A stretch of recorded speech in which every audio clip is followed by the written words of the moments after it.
دوستان عزیز سلام، وقت میگی بخیر. امشب هم واسه طلا خانم و دوتا خالخالی و قهوه‌ای یک از فالوورها دستش در نکنه.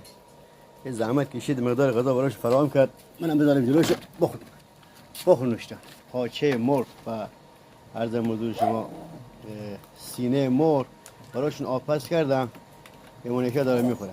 دوستان این خرپا خودش میاد میخوره. دوستان میگن اینجوری غذا نیست، بابا غذا براش همه چی هست، از دان پارس گرفته، پوست هندوانه، برگ انگور، سبزی، هویج، همه چی براش من میریزم میخوره. خب این عادت کرده از کوچیکی میاد. نه بابا یه نخور.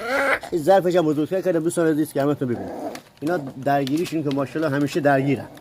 بخور بابا این تفلکی میاد میخوره، وگرنه همیشه برگ مرگ همه چی براش میذاریم دوستان. این میخوره.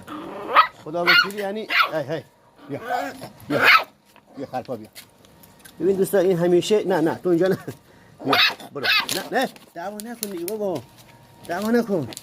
میبینید دوستان اینا درگیریاشون همیشه میگم درگیری نامنظمی دارن اینا. خدا وکیلی این خرپا نگاه کنید، الان پوست برگ انگور هندوانه همه چی براش میذارم. نه دیگه بابا جان گره بذار بقیه بخورن دیگه.